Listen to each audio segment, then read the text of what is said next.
मेरे प्यारे सभी बच्चों का एक बार फिर से स्वागत है हमारे और आपके अपने YouTube चैनल चंदन सर कानपुर में। प्यारे प्यारे मेरे बच्चों, मेरे छोटे बड़े भाई बहनों, मैं आपके लिए आज एक और बहुत जबरदस्त टॉपिक लेकर आया हूं। और आप यहां पर देख रहे होंगे जो आज का टॉपिक है वो क्या है बच्चे? संविधान की प्रस्तावना या उद्देशिका। और इसे हम इंग्लिश में क्या कहते हैं? प्रियम्बल कहते हैं। बच्चों एक बात मैं आपको बताऊं, जैसे आप जानते होंगे कि इस समय मैं आपको जो इंडियन पॉलिटी है यानी कि भारतीय राज्य व्यवस्था है उसे पढ़ा रहा हूं। और मैं आपको पूरी की पूरी इंडियन पॉलिटी पढ़ा रहा हूं फ्री ऑफ कॉस्ट ऑनलाइन, जैसे कि आप क्लास देख भी रहे होंगे।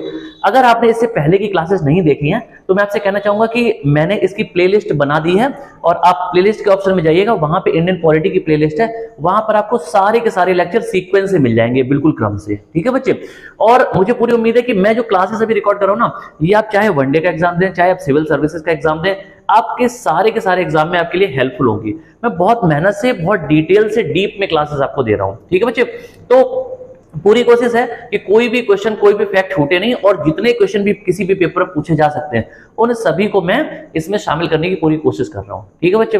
तो अभी आज जो हमारा टॉपिक है वो क्या है? भारतीय संविधान की प्रस्तावना या फिर उद्देशिका, जिसे हम इंग्लिश में प्रियम्बल के नाम से भी जानते हैं।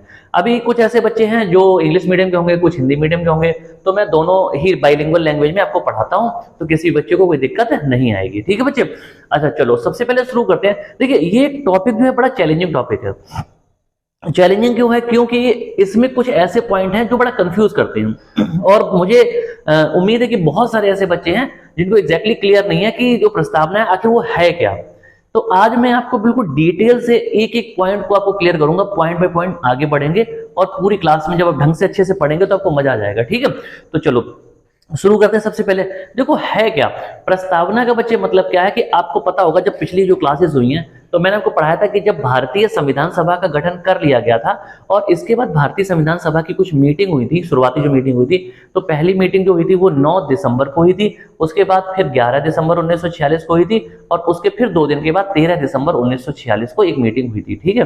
तो 13 दिसंबर 1946 को जवाहरलाल नेहरू जी ने एक उद्देश्य प्रस्ताव संविधान सभा के सामने रखा था। अच्छा, उद्देश्य प्रस्ताव संविधान सभा के सामने जो रखा था उसका क्या मतलब है? उद्देश्य प्रस्ताव का मतलब होता है बच्चे ऑब्जेक्टिव। इसका ये मतलब है कि जितने भी भारतीय नेता इकट्ठे हुए थे उस समय, है ना, संविधान सभा में जितने भी सदस्य थे, तो सबका जो पर्पस था वो ये था कि भारत के लिए एक बेहतरीन संविधान का निर्माण किया जाए, भारत के लिए एक बहुत जबरदस्त, बहुत अच्छा संविधान का निर्माण किया जाए, जिसमें भारत का सबसे छोटे से छोटा और गरीब से गरीब व्यक्ति भी उसमें शामिल हो, उसको ध्यान में रखकर वो चीजें वहां पे डिसाइड की जाए। ठीक है? तो ऐसी सोच के साथ में सभी जो भारतीय नेता थे उस जमाने में इकट्ठे हुए और एक टीम बनाई गई जिसे हमने संविधान सभा कहा। और उसको वो संविधान सभा बनी क्यों थी? कि भारतीय संविधान का निर्माण करने के लिए। ठीक है बच्चे? अब क्या हुआ कि भारतीय संविधान का निर्माण करना था तो अब इसकी शुरुआत भी करनी थी, तो जवाहरलाल नेहरू जी ने एक प्रस्ताव बनाया और उस प्रस्ताव को 13 दिसंबर 1946 को संविधान सभा के सामने रखा। और उस प्रस्ताव में था क्या? उसमें यही था कि हमें किस तरह से आगे संविधान का निर्माण करना है और उसकी शुरुआत कैसे होगी, उसमें क्या क्या चीजें होंगी, ये बात कही गई। अब क्या हुआ कि जब 13 दिसंबर 1946 को यह प्रस्ताव रखा गया तो इस प्रस्ताव को उस दिन पास किया जा सकता था, लेकिन उसे नहीं किया गया। क्यों? क्योंकि संविधान सभा की जब वो मीटिंग हो रही थी तो उस समय बहुत सारे ऐसे सदस्य थे जो उस मीटिंग में शामिल नहीं थे, उनके अपने अपने कारण थे। मैंने जैसे आपको पहले बताया कि मुस्लिम लीग ने भी विरोध किया था, देशी रियासतों के भी बहुत सारे ऐसे लोग थे जिन्होंने विरोध किया था। तो अब क्या हुआ कि डिसाइड किया गया कि अभी फिर डॉक्टर अंबेडकर का यहाँ पे थोड़ा सा रोल आता है। डॉक्टर अंबेडकर जो थे वो आए और उन्होंने बोला कि अच्छा, संविधान सभा का जो अध्यक्ष था आपको पता है कौन थे? डॉक्टर राजेंद्र प्रसाद। तो डॉक्टर अंबेडकर ने बोला कि भैया ऐसा है कि रुक जाओ, थोड़े दिन देख लो, क्योंकि अभी इस वाली मीटिंग में संविधान सभा के सारे सदस्य शामिल नहीं हुए हैं। तो उन्होंने कहा कि उद्देश्य प्रस्ताव को भी पारित मत करो, पास मत करो, क्योंकि ऐसा ना हो कि बाद में वो लोग आए और ये बोले कि नहीं, हमारे विचारों को इसमें नहीं लिया गया या हमसे बिना पूछे इसको पास कर दिया गया। तो इसलिए उन्होंने कहा थोड़ा सा वेट कर लेते हैं। तो वेट किया गया और फिर जाके 22 जनवरी 1947 को जो उद्देश्य प्रस्ताव था यानी जो ऑब्जेक्टिव था उसे संविधान सभा ने पास कर दिया। ठीक है, इतनी बात समझ आ गई। अच्छा, जवाहरलाल नेहरू के द्वारा जो उद्देश्य प्रस्ताव प्रस्तुत किया गया था उसे ही 22 जनवरी 1947 को पास कर दिया। और बाद में जब भारतीय संविधान का निर्माण हुआ, जब भारतीय संविधान बनकर तैयार हुआ, तो उसी उद्देश्य प्रस्ताव को उद्देशिका के रूप में, यहां पे आप देखेंगे, उसी उद्देश्य प्रस्ताव को उद्देशिका के रूप में भारतीय संविधान में शामिल कर लिया गया। और उद्देशिका को ही हम प्रस्तावना या फिर इंग्लिश में प्रियम्बल कहते हैं। ये बात बच्चों सबको समझ आ गई।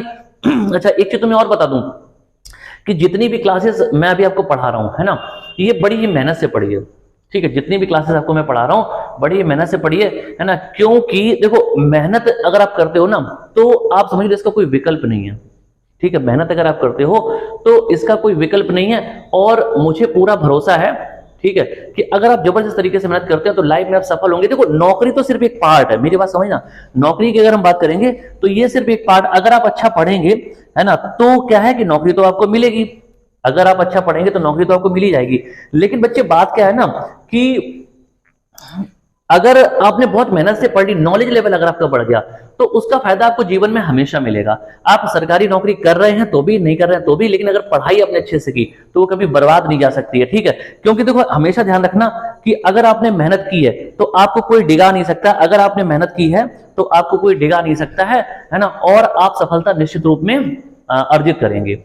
और हमेशा ध्यान रखना, जैसे अगर मैं आपको बोलूं तो 2 लाइन आपको सुनाता हूं, और वो ये है कि उम्र आपको कभी थका नहीं सकती, उम्र आपको कभी थका नहीं सकती, ठोकरें आपको कभी गिरा नहीं सकती। उम्र आपको कभी थका नहीं सकती, ठोकरें आपको कभी गिरा नहीं सकती। और अगर जिद हो जीतने की, अगर जिद हो जीतने की, तो हार भी आपको कभी हरा नहीं सकती। तो आप ध्यान रखना, इन लाइंस का जो मीनिंग है उसको समझने की कोशिश करना, और जी जान से, अभी आप यंग एज में हैं, आपके पास टाइम है, जी भर के मेहनत करिएगा और उसका जो रिजल्ट है वो बड़ा ही मीठा होगा। ये बच्चे ध्यान रखना, ठीक है। तो चलिए आगे बढ़ते हैं। तो आज हमारी जो क्लास है उसकी हम पॉइंट बाय पॉइंट शुरुआत करते हैं। तो मैंने अभी आपको इतनी कहानी बताई कि उद्देश्य प्रस्ताव को 13 दिसंबर 1946 को क्या किया गया, पेश किया गया था, और उसे ही पास किया गया 22 जनवरी 1947 को। इतना ठीक है।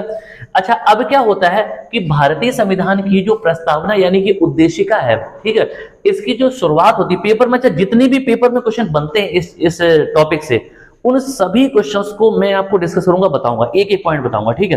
तो एक क्वेश्चन ये बनता है, क्या एक क्वेश्चन बच्चे ये बनता है कि भारतीय संविधान की जो प्रस्तावना है उसकी शुरुआत कहां से होती है। तो यहां पे आप देखेंगे उसकी शुरुआत होती है हम भारत के लोग। अच्छा, ये एक पूरा इसकी लैंग्वेज है, हम भारत के लोग, भारत को एक संपूर्ण प्रभुत्व संपन्न इस करके पूरी तरह से पूरी लैंग्वेज है। लेकिन पेपर में हालांकि पूरी नहीं पूछी जाती है, तो सिर्फ शुरुआती पूछी जाती है कि इसकी जो शुरुआती लैंग्वेज है, शुरू में भाषा है, उसकी शुरुआत कहां से हुई। तो उसमें क्या लिखना है कि हम भारत के लोग या we the people of India, है ना, यहां से शुरुआत होती है। अच्छा, अब एक क्वेश्चन आता है कि जब भारतीय संविधान बनकर तैयार हुआ, है ना, जब भारतीय संविधान बनकर तैयार हुआ तो वो डेट क्या थी, इंग्लिश में जो डेट है वो क्या है, और हिंदी का जो कैलेंडर चलता है अपने विक्रम संवत, उसके हिसाब से डेट क्या है, बात समझ ना। तो ये जो डेट है ना, जिस डेट को भारतीय संविधान बनकर तैयार हुआ था, ये भारतीय संविधान की प्रस्तावना में लिखी गई है। तो आप यहां देखेंगे कि भारतीय संविधान जो तैयार हुआ था वो जो डेट थी बच्चे, तो अगर हम हिंदी की तिथि की बात करेंगे तो मिति मार्गशीर्ष शुक्ल सप्तमी, ठीक है ना, मिति मार्गशीर्ष शुक्ल सप्तमी, संवत यानी संवत कौन सा, विक्रम संवत 2006, मिति मार्गशीर्ष शुक्ल सप्तमी, विक्रम संवत 2006। और अगर इसी को हम इंग्लिश में बोलेंगे तो क्या होगा, 26 नवंबर 1949, 26 ऑफ नवंबर 1949। यहां पे आप देख सकते हैं कि मिति मार्गशीर्ष शुक्ल सप्तमी। अच्छा, किसी भी हिंदी वाले महीने में देखा 15-15 दिन के 2 सेगमेंट होते हैं, 2 पक्ष होते हैं, एक कृष्ण पक्ष होता है, एक शुक्ल पक्ष होता है, ठीक है।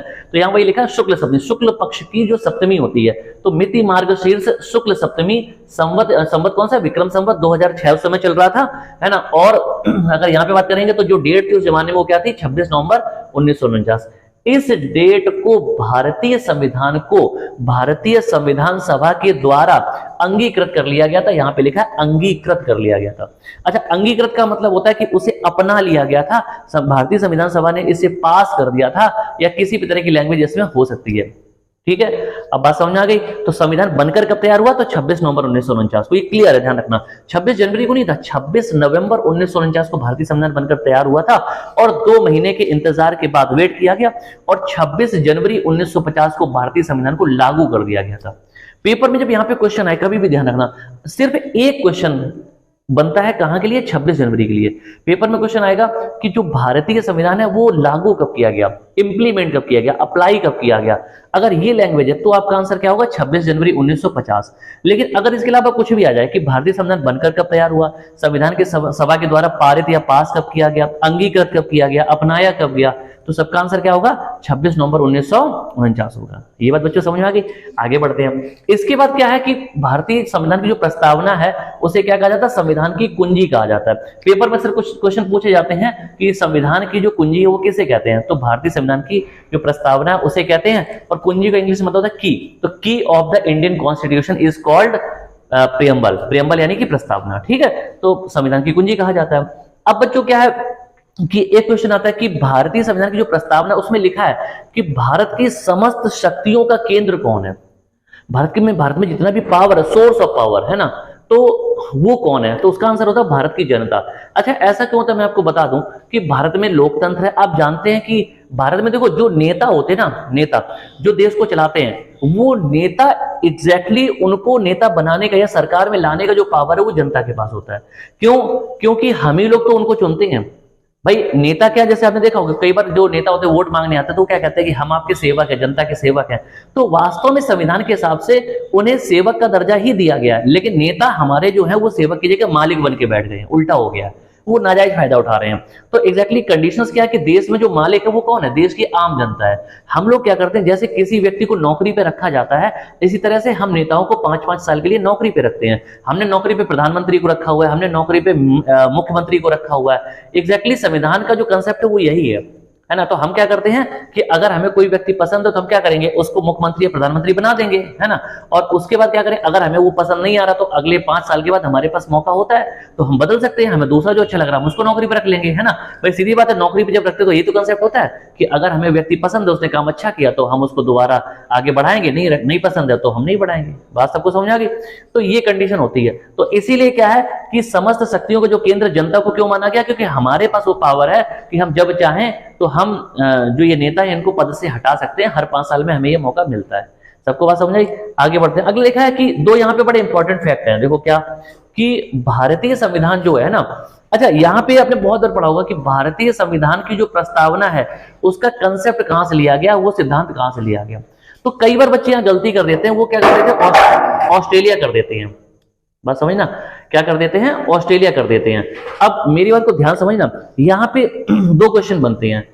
अगर पेपर में क्वेश्चन आ जाए कि प्रस्तावना की भाषा कहां से ली गई है, लैंग्वेज, ठीक है, प्रस्तावना की भाषा किस देश के संविधान से ली गई है, तो हमारा आंसर क्या होगा, ऑस्ट्रेलिया होगा। ठीक है बच्चे, क्या होगा, ऑस्ट्रेलिया। लेकिन अगर ऐसा आ जाए कि संविधान का जो कंसेप्ट है, प्रस्तावना का जो कंसेप्ट है, यानी कि प्रस्तावना मतलब प्रियम्बल, कंसेप्ट का मतलब सिद्धांत, तो उस प्रस्तावना का जो सिद्धांत है वो कहां से लिया गया, वो अमेरिका से लिया गया। अच्छा, इसका क्या मतलब है मैं बता दूं। देखो, भाषा का सबसे पहले क्या मतलब है, प्रस्तावना की भाषा है क्या, कि हम भारत के लोग, है ना, यहां से शुरुआत होती है। अच्छा, अगर ये ऑस्ट्रेलिया के संविधान में रही होगी तो वहां पे ये लिखा होगा हम ऑस्ट्रेलिया के लोग। बात समझना, जो भाई भाषा की बात हो रही है ना, तो प्रस्तावना की जो लैंग्वेज है, भाषा है ना, वो उसकी बात हो रही है। हमारे यहाँ क्या बोला जाता है कि हम भारत के लोग, ये प्रस्तावना में लिखा है ना, we the people of India. वहां पे क्या होता होगा, we the people of Australia, हम ऑस्ट्रेलिया के लोग। तो ये जो भाषा है वो ऑस्ट्रेलिया से ली गई है। और सिद्धांत का मतलब होता है कि जिस तरह से अमेरिका के संविधान में, ठीक है, अमेरिका के संविधान में प्रस्तावना नाम की कोई चीज है, यानी कि प्रियम्बल नाम की, ऐसे ही हमारे देश के संविधान में भी है। तो हमने अमेरिका से ये सिद्धांत लिया है, अमेरिका से कंसेप्ट उठाया है कि हाँ, हमारा जो संविधान है उसमें एक प्रियम्बल यानी कि प्रस्तावना नाम की कोई चीज होती है और उसको हमें शुरू में रखना है। ये बात सबको समझ आ गई, ठीक है। अब इतना हमने यहां तक पढ़ लिया। अब एक क्वेश्चन है यहाँ पे, क्या कि आखिर ये प्रस्तावना है क्या। अभी भी बात हो रही कि प्रस्तावना है क्या। मैंने ये तो आपको बता ही दिया था कि किस तरह से प्रस्तावना आई यहाँ पे, क्योंकि जो उद्देश्य प्रस्ताव जवाहरलाल नेहरू ने पेश किया था, है ना, तो उसी उद्देश्य प्रस्ताव को प्रस्तावना के रूप में बाद में शामिल कर लिया गया। लेकिन आखिर ये है क्या, तो इसको थोड़ा सा ऐसे समझेंगे। देखो, सबसे पहले तो आम भाषा में क्या है कि जितने भी संविधान का निर्माण करने वाले हमारे यहाँ नेता थे, है ना, हम आजादी के समय संविधान का निर्माण करने वाले जो जितने भी नेता थे, महानुभाव थे, महान व्यक्ति थे, ठीक है, जितने भी, जैसे डॉक्टर अंबेडकर का नाम तो सबसे पहले चलता ही है, लेकिन साथ साथ और भी बहुत सारे लोग थे। डॉक्टर अंबेडकर की जो प्रारूप समिति थी उसमें 7 सदस्य शामिल थे। कन्हैया लाल माणिकलाल मुंशी थे, है ना, और इसके अलावा सैयद मोहम्मद सादुल्ला थे, है ना। इस तरह से 7 लोगों की टीम थी। लेकिन इनके अलावा और भी जो लोग थे, भाई देखो, जो संविधान का निर्माण हुआ है उसमें पूरी संविधान सभा लगी हुई थी, तो सारे व्यक्तियों का कहीं ना कहीं थोड़ा बहुत रोल रहा, है ना। तो कहने का मतलब ये हुआ कि भारतीय संविधान का निर्माण करने वाले जो लोग थे, उनके जो विचार थे, उन विचारों को कहीं ना कहीं इस प्रस्तावना में समाहित किया गया। बात समझ आई? भारतीय संविधान का निर्माण करने वाले जो लोग थे, है ना, उनके विचारों को भारतीय संविधान की प्रस्तावना में समाहित किया गया है, यानी कि उनके विचारों की झलक देखने को हमें मिलती है। पहला तो ये। दूसरा, अगर अभी भी समझ में नहीं आया तो उसको ऐसे समझे कि जब आप कोई बुक लेते हैं, कोई किताब लेते हैं, ठीक है, तो आपने देखा होगा कि उस किताब में क्या होता है बच्चे, उस किताब में सबसे पहले शुरू में एक इंडेक्स दी होती है, इंडेक्स, और इसको मैं अगर हिंदी में बोलेंगे तो विषय सूची दी होती है। तो उसको हम जब पढ़ते हैं तो उससे हमें ये पता चलता है कि जो बुक के अंदर जो चैप्टर है वो कहां पर है, किस पेज नंबर पे कौन सा चैप्टर है, पूरी उसकी लिस्ट दी होती है। तो कुछ इस तरह से हम इसको समझ सकते हैं प्रस्तावना, यानी कि जैसे ही हम अपना भारतीय संविधान उठाएंगे तो सबसे पहले उसमें क्या मिलेगी, हमें प्रस्तावना मिलेगी। इसीलिए इसे क्या है, संविधान की कुंजी कहा गया। सारी बात समझ में बच्चों? अगर किसी बच्चों को इतना समझने में दिक्कत आई हो, है ना, तो वो अपना कमेंट करके मुझसे पूछ सकता है, और अगर जरा सा भी किसी को कोई डाउट है तो भी आप मुझसे बात कर सकते हो। अच्छा, अब देखो, ये वाला जो कंसेप्ट है इसको बहुत ध्यान से समझना पड़ेगा, बड़ा चैलेंजिंग है अगर जिससे नहीं ढंग से पढ़ा है। देखो, मैंने आपको ये सारे फैक्टर बता दिए, इनको समझिए। देखिए यहाँ पे क्या लिखा है, बेरुवाड़ीवाद 1960 1960। अब ये है क्या, इसको समझेंगे। देखो हुआ क्या, आपको पता है कि भारतीय संविधान, ठीक है, भारतीय संविधान जो लागू किया गया था वो 26 जनवरी 1950 को लागू कर दिया गया था। और 26 जनवरी 1950 को जब लागू किया गया तो यानी कि जो मूल संविधान था, ओरिजिनल था, जो लिखा गया था, वो सारी चीजें वहां तक थी। लेकिन देखो एक चीज है कि जैसे आपने देखा होगा संविधान में संशोधन होते हैं, है ना, संविधान में क्या होते हैं, संशोधन होते हैं, यानी कि अमेंडमेंट किए जाते हैं, यानी कि संविधान में कोई परिवर्तन या बदलाव किए जाते हैं। और ये होता भी है क्योंकि समय की जरूरत के हिसाब से ये सब जरूरी चीजें हैं, ऐसा करना पड़ता है ना। एक छोटा सा एग्जांपल है कि मान लो कोई कंडीशन आज से 50 साल 100 साल पहले रखी गई अगर है कहीं पे भी, तो क्या सेम चीजें आज की डेट में भी हो सकती हैं? भाई जमाना बदलता तो जमाने के साथ चीजें भी बदलती हैं, तो इसलिए संविधान में बदलाव करने पड़ते हैं। अब हुआ क्या कि भारतीय संविधान जब लिख दिया गया तो कुछ लोगों को ऐसा लगा, बात समझना, कुछ लोगों को ऐसा लगा कि संविधान की जो प्रस्तावना है उसमें कुछ चीजें छूट गई हैं और हम उनको भी शामिल करें। यानी कि भारतीय संविधान की जो प्रस्तावना है उसमें हमें कुछ चीजों को और ऐड करना चाहिए, जोड़ना चाहिए। मेरी बात समझना, ऐसा कुछ लोगों को लगा, और ऐसा 1950 से 1960 तक लगा। तो ये आपस में क्या है, कुछ डिस्कशन चलता रहा, आपस में कुछ विचार विमर्श चलता रहा, और 1957 में एक केस भी फाइल किया गया इसके रिगार्डिंग सुप्रीम कोर्ट में, ठीक है। लेकिन फिर क्या हुआ कि कुछ हुआ नहीं, अभी तक तो वहां मामला नॉर्मल चल रहा था। फिर आया 1960 का समय, 1950 को संविधान लागू हो गया, 1960 नहीं 1950 से 1960 तक 10 साल हो गए। अब इन 10 सालों में क्या हुआ कि सुप्रीम कोर्ट में एक केस फाइल किया गया। अच्छा, जितने भी ये केस प्रस्तावना या संविधान से रिलेटेड, ये सारे सुप्रीम कोर्ट में जाएंगे, क्योंकि सुप्रीम कोर्ट को भारतीय संविधान का गार्जियन यानी कि अभिभावक कहा गया है, ठीक है। तो देश की बात हो रही है, संविधान की बात हो रही है, तो सीधी सी बात है कि इसमें हाई कोर्ट का रोल तो होगा नहीं। तो सुप्रीम कोर्ट में क्या हुआ, एक केस फाइल किया गया, और उस केस का नाम था बेरुवाड़ी वाद। वाद का मतलब होता है कोई चर्चा, कोई डिबेट, कोई बात मतलब बातचीत, है ना, कोई केस, ये इसका मतलब है। तो एक केस फाइल किया गया, उसका नाम था बेरुवाड़ी वाद, है ना। और बेरुवाड़ी क्या चीज है, एक यूनियन का नाम, एक संघ का नाम था, है ना, एक टीम का नाम था। तो उन्होंने अब इन्हीं लोगों ने क्या किया कि एक सुप्रीम कोर्ट में केस फाइल किया, और 1960 की बात है। तो इन्होंने ये कहा कि सुप्रीम कोर्ट में केस, इन्होंने कहा कि भाई हमें भारतीय संविधान की प्रस्तावना में क्या करना है, कुछ बदलाव करने हैं। बात समझ ना, इन्होंने क्या कहा कि हमें भारतीय जो संविधान है उसकी प्रस्तावना में कुछ बदलाव करने हैं। तो सुप्रीम कोर्ट में सुनवाई चली। अब सुप्रीम कोर्ट जब सुनवाई चली तो सुप्रीम कोर्ट ने क्या कहा कि सुप्रीम कोर्ट ने यह जवाब दिया कि भारतीय संविधान की जो प्रस्तावना है ना, वो संविधान का अंग नहीं है। मेरी बात समझना, सुप्रीम कोर्ट ने अपने निर्णय में क्या कहा, 1960 की बात है, सुप्रीम कोर्ट ने कहा कि जो प्रस्तावना है वो संविधान का अंग नहीं है, यानी कि संविधान का भाग नहीं है। किसने कहा, सुप्रीम कोर्ट ने, ठीक है। इसलिए भारतीय संविधान की प्रस्तावना में कोई भी संशोधन यानी कि बदलाव नहीं किया जा सकता है। अब इसका क्या मतलब, देखो आपको पता है कि जो संविधान है हमारा, जो कॉन्स्टिट्यूशन है, उसमें अगर कुछ भी हमें परिवर्तन करना है तो उसके लिए संशोधन किया जाता है, यानी कि अमेंडमेंट किया जाता है। अच्छा, अमेंडमेंट किसमें किया जाता है? आप जानते हैं किसमें? संविधान में। अभी भी जैसे आपको याद होगा, अभी थोड़े दिन पहले ही, पिछले 2-4 दिन पहले एक फैसला आया था और वो EWS से रिलेटेड था। आपने देखा होगा कि 5 जज की जो टीम थी वो बैठी, EWS सही है नहीं है इस पर विचार विमर्श हुआ और फाइनली 3-2 से जो फैसला आया वो ये था कि जो EWS है, यानी कि जो जनरल कैटेगरी को 10% आरक्षण दिया गया है, उसको सही माना गया, संवैधानिक है। बात समझना? तो कहने का मतलब ये जो EWS जब लागू किया गया था तो क्या क्या संविधान में संशोधन किया गया है। जैसे अगर पिछले दिनों में देखेंगे तो आपको आर्टिकल 370 जम्मू कश्मीर वाला, ठीक है, GST की अगर बात करें वो लागू कर दी कि 3 तलाक बिल आया है ना, और एक कृषि कानून भी आ गया था, कृषि बिल जो था है ना, एग्रीकल्चर वाला। तो कहने का मतलब कि बहुत सारे ऐसे कानून बीच में आए। तो ये सब कैसे आए कि ये सब संविधान में संशोधन किए गए, यानी कि अमेंडमेंट किया गया और उसके बाद लागू किए गए।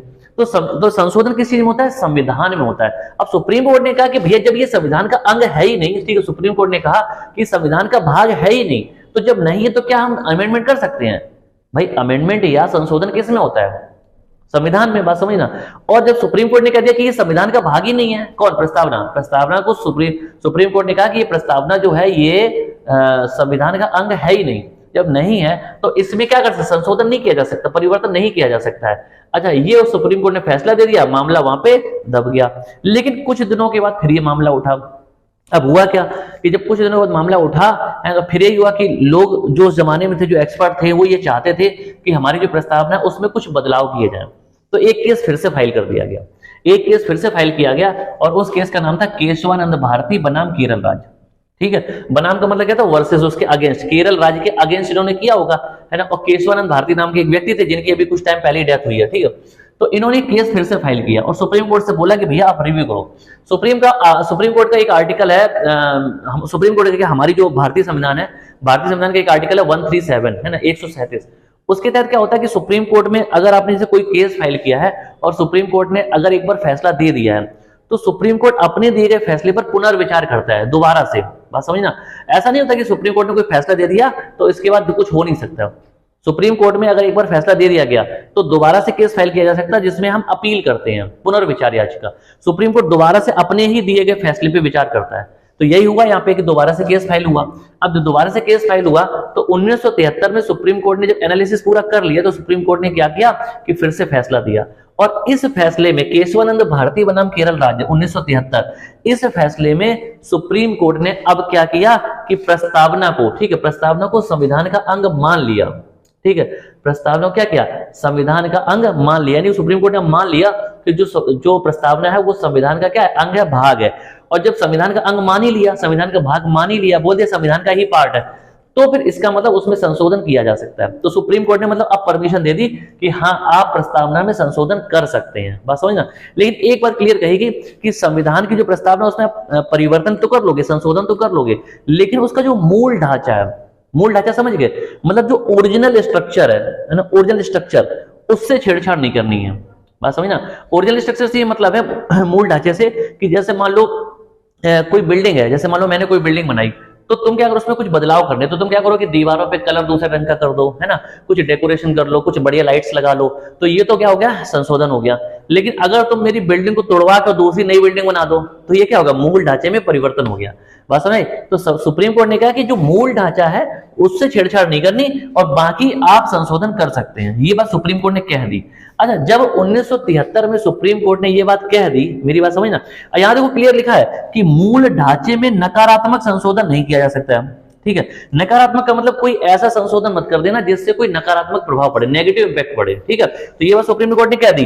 तो अब क्या हुआ कि जब ये वाली कहानी हो गई, मेरी बात समझना, और यहीं पे एक और पॉइंट है कि संविधान की आत्मा किसे कहा जाता है? तो प्रस्तावना को कहा जाता है, और ये बात जवाहरलाल नेहरू ने कही थी। ठीक है, जवाहरलाल नेहरू का बहुत बड़ा रोल रहा था प्रस्तावना में, अगर देखें तो, क्योंकि उन्हीं ने उद्देश्य प्रस्ताव जो रखा था उसी को प्रस्तावना बनाया गया था। बात समझना।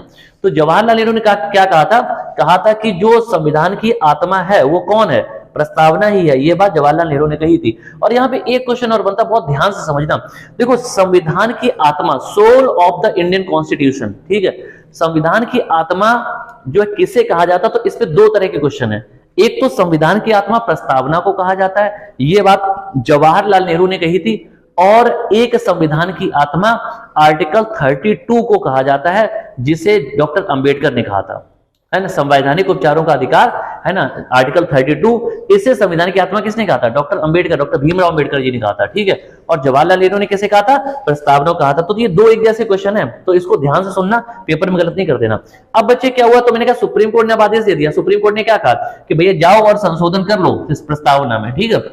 अब क्या हुआ, जब सुप्रीम कोर्ट ने भाई आदेश दे दिया कि भाई कर सकते हो, परमिशन दे दी, तो 1973 में परमिशन दी थी।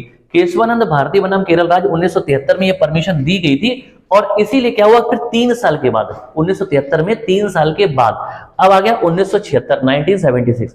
तो 1976 में भारतीय संविधान में 42वें नंबर का संविधान संशोधन किया गया, ठीक है। 42वां संविधान संशोधन यानी कि 42nd constitutional amendment in the year 1976 ये किया गया। तो 42वें नंबर का संविधान संशोधन था 1976 में। और इस टाइम पे भारतीय संविधान की प्रस्तावना में पहली, आखिरी और अकेली बार क्या है, संशोधन किया गया। पेपर में क्वेश्चन आ जाए कि भारतीय संविधान की जो प्रस्तावना है उसमें कुल मिलाकर कितने बार संशोधन हुए, तो करेक्ट आंसर क्या होगा कि अभी तक सिर्फ एक ही बार हुआ, 1976 में। 42वें संविधान संशोधन के तहत 1976 में सिर्फ एक ही बार परिवर्तन हुआ है। एक बार, पहली बार, आखिरी बार और अकेली बार, सिर्फ एक ही बार प्रस्तावना में बदलाव हुए हैं, ठीक है। और क्या बदलाव हुए, तो उसमें क्या हुआ, देखिए यहाँ पे देखो क्या लिखा, 3 शब्द जोड़े गए थे। जब 42वां संविधान संशोधन हुआ 1976 में, तो उसमें 3 शब्द जोड़े गए। और वो 3 शब्द बच्चे क्या थे, समाजवादी, पंथनिरपेक्ष और अखंडता, ठीक है। अच्छा, समाजवादी मतलब सोशलिस्ट, पंथनिरपेक्ष मतलब सेकुलर, अखंडता जो बच्चे मतलब खंड खंड ना हो, मतलब एक रहे, यूनिटी की बात हो रही, यूनाइट रहना, ठीक है। तो ये 3 शब्द जोड़े गए। लेकिन कैसे जोड़े गए इसको बता दूं। देखो, प्रथम पैरा, पैरा मींस क्या होता है, पैराग्राफ, पैरा मींस क्या होता है, पैराग्राफ। तो प्रथम पैरा, पहला जो पैरा था प्रथम, उसमें 2 शब्द जोड़े गए थे, समाजवादी और पंथनिरपेक्ष। और जो छठा पैरा था, छठे नंबर का, उसमें अखंडता शब्द को जोड़ा गया था। तो ये बड़ा इंपॉर्टेंट है। अगर आप नॉर्मली जैसे किसी भी बुक में देखेंगे या आपको कोई पढ़ाएगा, तो शायद मुझे उम्मीद है कि ये वाला पॉइंट आपको पढ़ने को नहीं मिलेगा। मैंने आपको ये भी बताया कि 3 शब्द थे, लेकिन कहां कहां जोड़े गए, तो समाजवादी और पंथनिरपेक्ष प्रथम पैरा में और छठे पैरा में अखंडता शब्द जोड़ा गया। और इसका एक क्रम भी ध्यान रखना कि अगर पेपर कभी किस क्रम में जोड़े गए, तो सबसे पहले समाजवादी, फिर पंथनिरपेक्ष, फिर अखंडता, इस क्रम में जोड़े गए। सबको क्लियर हो गया। तो ये शब्द 3 जोड़े गए और यही परिवर्तन हुआ था। 42वें संविधान संशोधन 1976 में जो संविधान की प्रस्तावना थी, उसमें ये 3 शब्द जोड़े गए थे, यही परिवर्तन हुआ था, यही संशोधन हुआ था। अब इनका मतलब क्या है, देखो, समाजवादी जो शब्द है बच्चे, समाजवादी शब्द का मतलब क्या होता है कि सरकार की नजर में पूरा जो समाज है, यानी कि पूरा जो देश है, वो एक समान है। बात समझ लो, सरकार को कोई भी भेदभाव नहीं करना है। सरकार को हर व्यक्ति का ध्यान रखना है। अगर कोई व्यक्ति बहुत ज्यादा गरीब है, तो उसको जो बेसिक मदद है वो दी जानी है, जिससे वो अपना जीवन यापन कर सके और समाज में कोई भेदभाव नहीं होना चाहिए। जैसे अगर आप सरकार में हो, चाहे केंद्र सरकार हो चाहे राज्य सरकार हो, तो देश में सरकार का ये फर्ज है कि समाजवादी क्या का मतलब है कि सभी को बराबर मान चले, कोई क्षेत्रवाद नहीं होना चाहिए। यानी कि सरकार में जो नेता है उस समय पावर में है ना, तो उनको ये नहीं करना कि भैया ये हमारे क्षेत्र का है, हमारे इलाके का है, तो हम इसको ज्यादा फायदा दे दें। बात समझ ना, है ना। कोई सरकार की स्कीम है तो सारी इन्हीं को दे देंगे, है ना। ये मेरी जाति का है तो इसको फायदा दे दो, ये मेरे धर्म का है, बिरादरी का है, तो इसको फायदा दे दो। बात समझ ना। तो ऐसा बिल्कुल नहीं करना। समाज में जितने सरकार के लिए, सरकार देखो जो होती है ना, एक तरह से सरकार जो है वो एक तरह राजा की तरह काम कर रही है, और राजा के लिए उसकी जो जनता होती है वो संतान की तरह होती है ना। उसकी संतान उसके बेटे की तरह होती है, तो राजा की नजर में उसकी जो जनता है वो बराबर होती है, समान होती है। तो सरकार की नजर में आम जनता समान होनी चाहिए। तो इसलिए क्या है कि सरकार को भेदभाव नहीं करना है, सबके लिए बराबरी काम करना है। गरीब लोग हैं बहुत सारे, उनकी मदद करनी है। जैसे कैसे, जैसे राशन कार्ड के थ्रू अनाज वगैरह मिल जाता सस्ता है, ठीक है।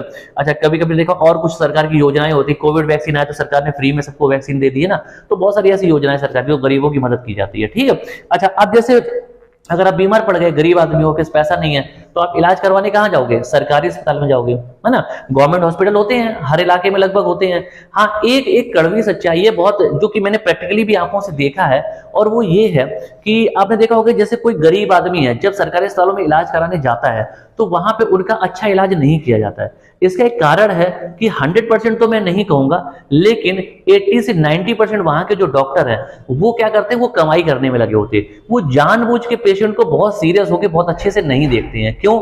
क्योंकि अगर वो पेशेंट का इलाज वहीं पे कर देंगे, है ना, तो पेशेंट उनके पास प्राइवेट में दिखाने नहीं जाएगा।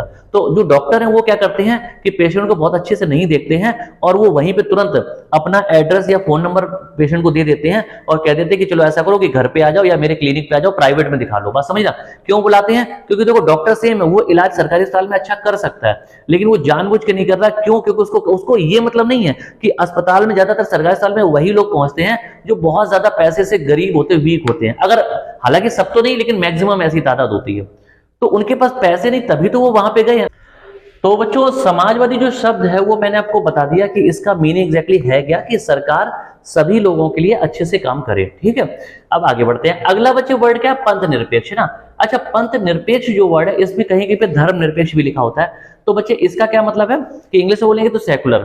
सेकुलर का मतलब है क्या कि देखो सरकार के लिए बोला गया, सरकार की नजर में, है ना, देश में या देश का कोई भी धर्म नहीं होगा, है ना। इसको मैं ऐसे समझेंगे कि सरकार जो है वो किसी भी एक धर्म के लिए काम नहीं करेगी, बल्कि सारे धर्मों को समान माना जाएगा, सबके लिए छोड़ दिया है कि जिसको जो स्वतंत्रता है, जिसको जो करना वो करे, आजादी है धर्म को लेके। ठीक है, और इसका कोई विशेष धर्म नहीं माना जाएगा, सारे धर्मों को बराबर माना जाएगा, है ना। जैसे एक एग्जाम्पल है कि आप जानते हैं कि भारत में हिंदुओं की आबादी बहुत ज्यादा है। अगर हम बात करेंगे, लगभग में हिंदुओं की आबादी 80% के आसपास है। ठीक है, 80% आबादी हिंदू आबादी होने के बावजूद भी भारत हिंदू राष्ट्र नहीं कहलाता है। ठीक है, क्योंकि भारतीय संविधान में भारत को सेकुलर बोला गया है, सेकुलर कंट्री बोला गया, धर्मनिरपेक्ष। ठीक है, या पंथ निरपेक्ष। तो जैसे नेपाल की बात करेंगे, दुनिया में एक ही हिंदू राष्ट्र, वो है नेपाल, है ना। नेपाल को हिंदू राष्ट्र कहा जाता है, जबकि इंडिया को हिंदू राष्ट्र नहीं कहा जाता, क्योंकि ये धर्मनिरपेक्ष राष्ट्र है। ये बात आप ध्यान रखें। ठीक है बच्चे, तो आगे बढ़ते हैं। अगला वर्ड है अखंडता।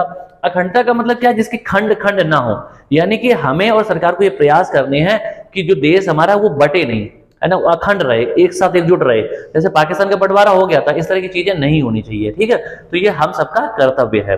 आगे बढ़ते बच्चे। अब क्या है कि प्रस्तावना में एक संकल्प लिया गया। प्रस्तावना का जो संकल्प है, यानी कि प्रस्तावना में ये एक डिटरमाइन किया गया, संकल्प लिया गया कि भैया ऐसा ही होना चाहिए। क्या वो संकल्प? ये है कि भारत एक संपूर्ण प्रभुत्व संपन्न, ठीक है, देश होगा और लोकतंत्रात्मक होगा, साथ साथ गणराज्य भी होगा। भारत जो है वो कैसा होगा? संपूर्ण प्रभुत्व संपन्न। इसका मतलब क्या है? इन जो वर्ड्स का मीनिंग वो मैं आपको बताता हूं। देखो, संपूर्ण मीन्स पूरी तरह से, प्रभुत्व संपन्न का मतलब है हम अपने खुद के स्वामी, खुद के मालिक हैं। ठीक है, इसका मतलब है कि अगर भारत के अंदर, है ना, कोई भी डिसीजन लेना, कोई भी एक्टिविटी करनी है, या भारत के बाहर हमें अपनी शक्तियों का इस्तेमाल करना है, तो उसके लिए हम पूरी तरह से फ्री हैं, हम किसी के दबाव में नहीं है, हमें किसी की परमिशन लेने की जरूरत नहीं है। ठीक है, तो प्रभुत्व संपन्न का मतलब होता है कि हम अपनी मर्जी के मालिक हैं, हम अपनी इच्छाओं के स्वामी हैं, और हमें जो भी भारत के लिए अपने डिसीजन लेने हैं वो हमें खुद लेने हैं, हमें किसी से परमिशन की जरूरत नहीं है। इतनी बात बच्चे समझ में आ गई? आगे क्या है कि लोकतंत्रात्मक भारत जो है लोकतंत्र है। तो लोकतंत्र का मतलब बच्चे क्या होता है? लोक शब्द कभी भी आ जाए ना, तो आम भाषा में इसको समझना, लोक से मतलब लोगों से, लोग, है ना। तो लोकतंत्रात्मक यहाँ पे लोगों का तंत्र है ना, डेमोक्रेसी। तो लोगों के तंत्र से क्या मतलब है कि भारत में जो भी भारत का शासन चलता है वो लोगों से चलता है ना। ऐसा नहीं है कि यहाँ पे जो कोई राजा महाराजा था उसके बच्चे और बच्चे होते चलेगा और वो अपना शासन चला रहे, या कहीं एक जगह से शासन चल रहा है। भारत में लोगों का तंत्र, लोग क्या करते हैं? अपने स्थानीय नेताओं को चुनते हैं, वो नेताओं फिर किसी और को चुनते हैं, और इस तरह से पूरा एक सिस्टम बना हुआ है। ठीक है, या वही नेता विधानसभा या संसद में जाके बैठते हैं और फिर जाके देश को चलाया जाता है। सबको बात समझ आएगी? तो लोगों का तंत्र है, लोगों के पास पावर है। गणराज्य जो शब्द बच्चे, गणराज्य का क्या मतलब होता है कि एक तो कि देश को संविधान के तहत चलाया जाएगा। जैसे पुराने जमाने में जो राजा महाराजा होते थे तो वो खुद ही देश को चलाते थे।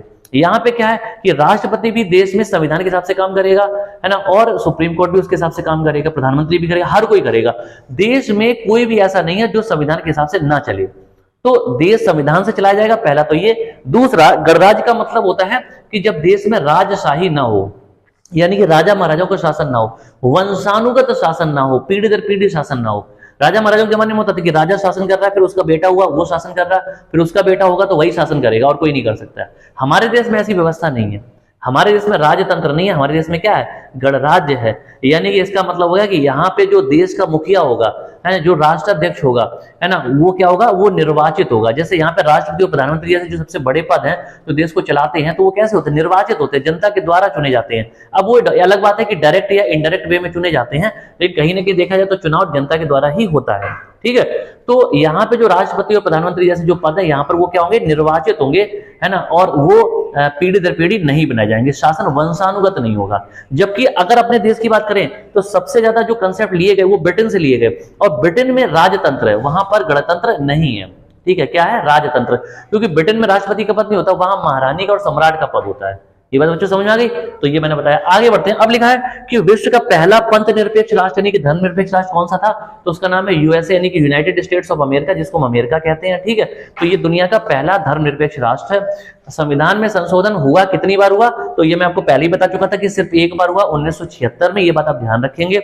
अच्छा, अब एक स्टेटमेंट है। स्टेटमेंट क्या है कि संविधान शरीर है तो प्रस्तावना उसकी आत्मा है, प्रस्तावना आधारशिला है तो संविधान उस पर खड़ी अट्टालिका है, यानी कि बहुत बड़ी बिल्डिंग है। ये स्टेटमेंट, ये कथन किस व्यक्ति ने दिया था, तो सुभाष कश्यप नाम के एक व्यक्ति थे, उन्होंने ये कथन दिया था, और पेपर में कई बार ऐसे क्वेश्चन पूछ लिए जाते हैं। ठीक है बच्चों, तो जो मैंने आपको पढ़ाया आज टॉपिक, देखिए लेक्चर थोड़ा सा लंबा है, लेकिन आप पूरे यूट्यूब पे उठा के कहीं देख लेना, प्रस्तावना को इतनी डिटेल से मुझे नहीं लग रहा कि ऑनलाइन किसी ने पढ़ाया होगा। ठीक है, एक एक शब्द को मैंने बहुत बारीकी से आपको समझाया है। अगर आपको एक बार में क्लियर ना हो तो आप दोबारा पूरा लेक्चर देख लेना, प्रॉपर नोट्स बना लो, और इसके बाद आपको कभी दिक्कत नहीं आएगी इस चैप्टर में। ठीक है बच्चे, तो आपको ये क्लास कैसी लगी ये आप मुझे लिखकर जरूर बताएं कमेंट करके। अगर क्लास अच्छी लगी हो तो लाइक शेयर सब्सक्राइब जरूर करें, अपने साथ और भी लोगों को जोड़ें, है ना। हालांकि हम लोग काफी मेहनत कर रहे हैं, तो थोड़ा सा मैं चाहता हूं आप लोगों से सपोर्ट, फ्री वाला सपोर्ट चाहिए कि आप चैनल को ज्यादा से ज्यादा लोगों तक पहुंचाने की बस कोशिश करें और हमारी इसमें हेल्प करें। ठीक है बच्चे, तो जल्दी मिलते हैं अगली क्लास के साथ, तब तक नमस्कार बच्चों, जय हिंद।